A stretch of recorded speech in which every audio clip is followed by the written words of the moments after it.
Welcome back. तो friends, अभी का वीडियो है मूर्खों, वो भारत है, भारत जिसे सारी दुनिया सलाम करती है। बड़ा मजेदार है। तो चलो वीडियो शुरू करते हैं। वीडियो शुरू करने से पहले अगर आप चैनल पर नए हो और आपने अभी तक सब्सक्राइब नहीं किया है तो जल्दी से पहले सब्सक्राइब के बटन और बेल आइकन को क्लिक कर लो ताकि आपको हमारे सारे न्यू वीडियोस के नोटिफिकेशन मिल जाए जैसे हम अपलोड करें। अगर आपको वीडियो पसंद आता है प्लीज लाइक एंड शेयर। चलिए शुरू करते हैं। हम तो मांग रहे हैं पैसे, कभी मिडल ईस्ट से, कभी चाइना से, और उधर भारत जो है वो क्वाड में अमेरिका, ऑस्ट्रेलिया के साथ मिलके बराबरी की बात कर रहा है। उन्होंने आज तारड़ साहब वहाँ इंडो पैसिफिक इकोनॉमिक फोरम का जो बुनियाद रखती है और साथ में उन्होंने 13 ममालिक जो है उनको रखा है। तारड़ साहब, हमें क्या ये अच्छा ना होता कि हम मिडल ईस्ट से निकल के इंडियन ओशन की तरफ चलते? तारड़ साहब, हम भी उसका हिस्सा बन जाते, बजाय इसके कि हम सारा टाइम अफगानिस्तान देखें। उधर भारत जो है आज अमेरिका के साथ बैठ के तो मुस्तकबिल की बातें कर रहा है। प्राइम मिनिस्टर है उनके नरेंद्र मोदी साहब, वो गए हुए थे जापान में जब वो गए तो उन्हें ये ऑफर हुई कि 30 बड़ी बड़ी कंपनियां, अमेरिका और जापान के 3 बड़े बड़े कंपनियों के सीईओ ने कहा कि हम इंडिया आ रहे हैं इंडिया में इन्वेस्टमेंट करने के लिए। पर यार वो तो इंडिपेंडेंट लोग हैं यार, वो घुटनों के बल थोड़ी पड़े हैं, वो आईएमएफ के सामने थोड़ी लेट रहे हैं इस वक्त, उनकी तो इकोनॉमीज है। ऐसा लग रहा है जैसे खुदा ना खास्ता कोई पाकिस्तान के ऊपर कोई गैर मुल्की फौजों ने हमला कर दिया और इस्लामाबाद बंद पड़ा है, कंटेनर्स हैं सारे लगे हुए हैं, सड़कें बंद हैं, इंटरनेट बंद हो जाएगा। हमारी एक सबसे बड़ी मिसअंडरस्टैंडिंग कमर साहब, चीमा साहब, कि हम हर चीज का कंपैरिजन भारत के साथ करते हैं, ये नहीं देखते कि वो इस पॉइंट तक पहुंचे किस तरह है, उनका सफर क्या था। आज आपका कंपैरिजन उनके साथ बनता ही नहीं। आज अगर आप कैलकुलेट करें, मेरे ख्याल में at least you are 50 years behind them. Hello friends, जय हिंद। हिंदुस्तान स्पेशल में आपका स्वागत है दोस्तों। भारत सहित 12 देश अमेरिका द्वारा शुरू किए गए इंडो पैसिफिक इकोनॉमिक फ्रेमवर्क में शामिल होने के लिए सहमत हो गए हैं। इंडो पैसिफिक इकोनॉमिक फ्रेमवर्क, जिसे राष्ट्रपति जो बाइडेन द्वारा सोमवार को लॉन्च किया गया था। 13 देशों के बने इस फोरम में अर्थव्यवस्था की नई ऊंचाइयों को छुआ जाएगा। बाइडेन प्रशासन को इस बात का एहसास है कि इस क्षेत्र में व्यापार व्यवस्थाओं के लिए इसकी निकट दर्शक स्थिति, इसके चारों ओर चीन के मोहर के साथ इसके इंडो पैसिफिक रणनीतिक उद्देश्य से मेल नहीं खाती। इसीलिए व्यापार करने के लिए एक नए ढांचे पर काम किया गया, जिसे IPEF का नाम दिया गया है। यह फोरम चीन के लिए एक बड़ी चुनौती होगा। पाकिस्तानी मीडिया यह चर्चा कर रहा है कि काश हम भी इस फोरम में शामिल होते। दूसरी तरफ प्राइम मिनिस्टर मोदी ने टोक्यो में 30 बड़ी कंपनियों के CEO से मुलाकात की और उन्हें भारत में निवेश करने के लिए आमंत्रित किया। तो चलिए दोस्तों, आज की वीडियो की तरफ चलते हैं। ये जो सिचुएशन हमारे यहाँ डेवलप हो गई है कि हम तो मांग रहे हैं पैसे, कभी मिडल ईस्ट से, कभी चाइना से, और उधर भारत जो है वो क्वाड में अमेरिका, ऑस्ट्रेलिया के साथ मिलके बराबरी की बात कर रहा है। उन्होंने आज तारड़ साहब वहाँ इंडो पैसिफिक इकोनॉमिक फोरम का जो बुनियाद रखती है और साथ में उन्होंने 13 ममालिक जो है उनको रखा है। तारड़ साहब, पाकिस्तान की तो एक नेवल पार है। बात हो रही है जी कि हम इंडियन ओशन तक एक्सेस हमारी है, हमारी नेवी भी मजबूत है। तारड़ साहब, हमें क्या ये अच्छा ना होता कि हम मिडल ईस्ट से निकल के इंडियन ओशन की तरफ चलते? वहां पे जितनी मजबूत इकोनॉमीज हैं, मलेशिया है, इंडोनेशिया है, उसके बाद हांगकांग, सिंगापुर, ये सारे जो ममालिक थे, इस तरह ऑस्ट्रेलिया, नीचे न्यूजीलैंड। तारड़ साहब, हम भी उसका हिस्सा बन जाते, बजाय इसके कि हम सारा टाइम अफगानिस्तान देखें। उधर भारत जो है आज अमेरिका के साथ बैठ के तो मुस्तकबिल की बातें कर रहा है। बाइडेन साहब ने, तारड़ साहब कहा है, उन्होंने कहा we are going to write new rules of international order. ये आज उन्होंने वहां जापान में बैठ के कहा है, और हम यहाँ पे एक दूसरे को मारने बनाने की बातें कर रहे हैं। हम क्यों उस तरफ ना मुड़ सके? हमसे क्या गलती हुई कि भारत आज आगे निकल गया? इसकी भी एक लंबी हिस्ट्री मौजूद है। मैं इस पे थोड़ा सा बोलना चाहूंगा इस हवाले से कि आप ख्वाब देखते हैं लेकिन उसको डिलीवर नहीं कर पाते, उसमें करप्शन आड़े आ जाती है। आपने CPEC के ड्रामे को ज्वाइन किया, it was a huge opportunity अगर देखा जाए, लेकिन आपने वहां से भी $26 बिलियन उनका लूटा, चाइनीज का। तो खुदा ने 2 दफा सोचें कि फिर the help we are heading to. और आप बिल्कुल बात जो कर रहे हैं भारत के साथ, आज मैं बल्कि ये आपसे बात ये करना चाहूंगा, हमारी एक सबसे बड़ी मिसअंडरस्टैंडिंग कमर साहब, चीमा साहब, कि हम हर चीज का कंपैरिजन भारत के साथ करते हैं, ये नहीं देखते कि वो इस पॉइंट तक पहुंचे किस तरह है, उनका सफर क्या था। आज आपका कंपैरिजन उनके साथ बनता ही नहीं।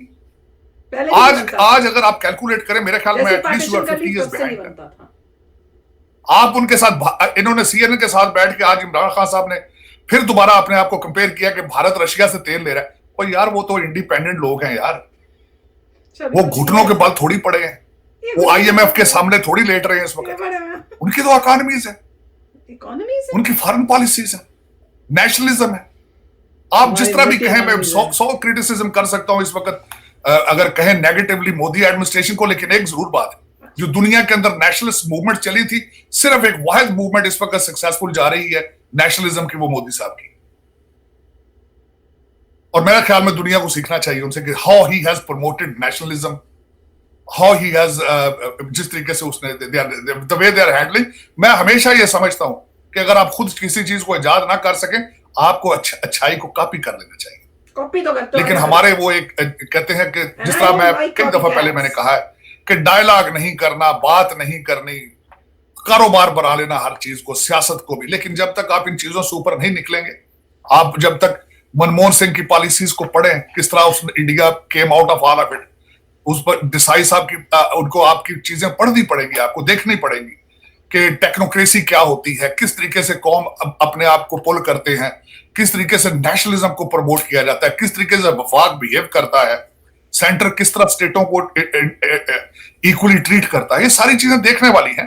और हमारा इस वक्त तो कंपैरिजन नहीं है उनके साथ। आपका कंपैरिजन तो इस वक्त योर डायरेक्शंस टुवर्ड अफगानिस्तान, आपका इस वक्त कंपैरिजन बिल्कुल एब्सोल्युटली नहीं बनता भारत के साथ।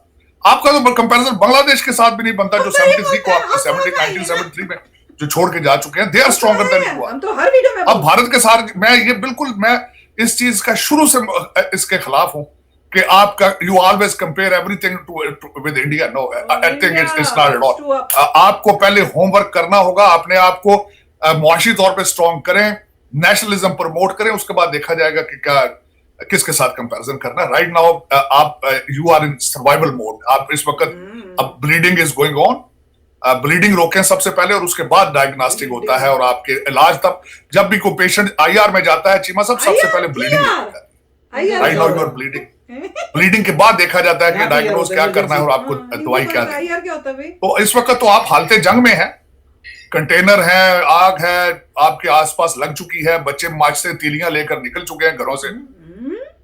और इस वक्त अगर हम नहीं तो कुछ भी नहीं है। आपकी ये पॉलिसी है और ये मैं दुआ गो हूं कि पाकिस्तान हुकूमत में ज्यादा तलखी है। और मुझे इस बात का खतरा है कि जो ज्यादा पावर का यूज हो रहा है ना, पावर कल ज्यादा यूज हुई है। ऐसा लग रहा है जैसे खुदा ना खास्ता कोई पाकिस्तान के ऊपर कोई गैर मुल्की फौजों ने हमला कर दिया और इस्लामाबाद बंद पड़ा है, कंटेनर्स हैं सारे लगे हुए हैं, सड़कें बंद हैं, इंटरनेट बंद हो जाएगा, ये करो। मतलब लोगों को डरा धमका के, पता नहीं खुदा जाने लोग डरे सहमे बैठे हैं कि पता नहीं क्या होने वाला है।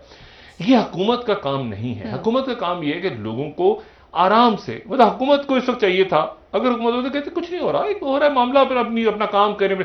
इंटरनेट बंद, रावलपिंडी में तातीलात, मेट्रो बंद, मोटरवे पता नहीं बंद कर रहे हैं, उसके बाद GT रोड बंद हो रहा है, कई जगहों पे स्कूल बंद, मरी रोड बंद, पता नहीं क्या। मतलब यहाँ पे खुदा जी ये तो मतलब प्रॉपर जंगों की हालत में ऐसा नहीं हुआ इस्लामाबाद जैसे इस वक्त हो गया। तो इतना और पूरा मुल्क डरा हुआ है कि खुदा जाने क्या हो जाएगा। हुकूमत ने जितना इसके ऊपर ओवर रिएक्ट किया है, रात को अचानक सारी रात छापे पड़ रहे हैं, लोग भाग रहे हैं। तो फ्रेंड्स, मजेदार वीडियो था। हालत वाकई में खस्ता है, बोलते हैं ना जैसे खस्ता हालत वो चल रही है इनकी। और बेचारे इतने परेशान हैं कि क्या करें। अब क्या करेंगे। पहले तो भैया इंडिया इंडिया इंडिया करके कोशिश करते थे, अब तो भैया इंडिया बहुत ऊंचा है। जैसे कहते हैं ना, सूरज इतना ऊपर हो गया हो कि आप उसको बस देख सकते हो, उसके पास पहुंच तक नहीं सकते हो, वो हालात इनके चल रहे हैं। तो अब तो इनकी भैया मजा आ रहा है मुझे देखने में, सच्ची बताऊं। राइट। और उनको मतलब वही था, जैसे मैंने पहले भी एक वीडियो में कहा था कि पहले रोटी कपड़ा मकान का अरेंजमेंट कर लें, फिर वो ड्रीम लें। जैसे वो कह रहे हैं कि भाई हम ये क्यों नहीं करते, हम वो क्यों नहीं करते, पहले खाने का तो प्रबंध करो अपना, जब खाना होगा उसके बाद ही करोगे ना। इतने टाइम से हम बोल रहे थे कि छोड़ो लड़ाई झगड़े, अपनी कंट्री को देखो, तब क्यों नहीं देखा। और जो बोल रहे हैं कंपैरिजन के बारे में, कंपेयर करने की, इंडिया जो है कंपेयर कर रहा है दूसरी कंट्री से, उनको ये समझ नहीं आ रहा कि क्वाड में जो है ऑस्ट्रेलिया हमसे छोटा है, GDP में भी छोटा है और डिफेंस में भी छोटा है।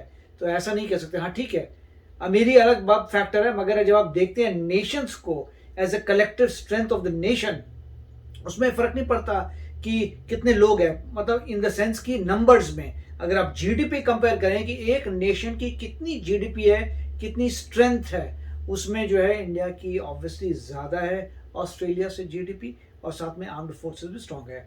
जापान से ज़्यादा स्ट्रांगर है हमारे आर्म्ड फोर्सेस, क्योंकि जापान सॉर्ट ऑफ प्रोटेक्टोरेट है यूएसए का। जीडीपी में यस हमें बीट करना है यूके को, जो ज़रा सा रह गया मेरे ख्याल से, आगे पीछे फ्लक्चुएट होता है। उसके बाद जो है हमें जापान और जर्मनी, इन दोनों को बीट करके एटलीस्ट 3rd नंबर पे तो आना ही आना है, और इंडिया उस डायरेक्शन में जा रहा है। और यहाँ पे जो है उन्होंने भी सही पॉइंट बोला कि तुम बात कर रहे हो कि हम ये सब क्यों नहीं करते, वो सब क्यों नहीं करते, मगर मतलब इंडिया क्वाड में चला गया है। उनको उन्होंने यही बोला कि भैया तुम इंडिया से कंपेयर मत करो, बांग्लादेश से भी कंपेयर मत करो, उसके भी तुम लाइफ में अफगानिस्तान वगैरह से कंपेयर करो, क्योंकि उनको, उन लोगों को एटलीस्ट एक झटका ये लगता है कि उनकी कंट्री में से बांग्लादेश अलग हुआ और प्रोग्रेस करता चला गया, उनसे ज़्यादा जीडीपी हो गया। आप देखिए छोटा सा बांग्लादेश, इतना बड़ा पाकिस्तान कंपैरिजन टू बांग्लादेश, और बांग्लादेश की जीडीपी ज़्यादा है, तो उस पे उनको जो है लगता है कि मतलब कोई ना कोई प्रॉब्लम है। और उन्होंने कहा भी कि भैया अभी तुम इमरजेंसी मोड में हो, पहले इमरजेंसी से ब्लीडिंग हो रही है तुम्हारी, ब्लीडिंग को रोको, इमरजेंसी मोड से बाहर निकलो, फिर सोचना। और ये एक दिन में नहीं होगा, 50 साल पीछे चल रहे हो। मैं तो कहूँगा कि 50 साल पीछे चल रहे हैं तो सोचिए मतलब क्या, अभी इंडिपेंडेंस में कितने साल हुए थे वर्सेस 50 साल करो तो मतलब बहुत ही गड़बड़ चल रहा है। मगर मैं डेफिनेटली कहूँगा कि उन लोगों को यही लगता है कि भाई इंडिया ये कर रहा है, उनको ये नहीं पता कि इंडिया compete नहीं कर रहा, बहुत लोगों को ऑलरेडी बीट कर चुका है, उनसे आगे जा चुका है। जो हमसे दोस्ती कर रहे हैं वो इसलिए कर रहे हैं क्योंकि उनको पता है कि फ्यूचर में क्या सिचुएशन होने वाली है। उन्होंने, सब लोगों ने अपने प्रोजेक्शंस लगा दिए हैं, और प्रोजेक्शंस करके उनको नजर आ रहा है कि अगर मैं अभी इस बंदे से दोस्ती कर लेता हूँ भाई, बाद में जब इतना बड़ा हो जाएगा तो क्या दोस्ती करूंगा मैं, राइट।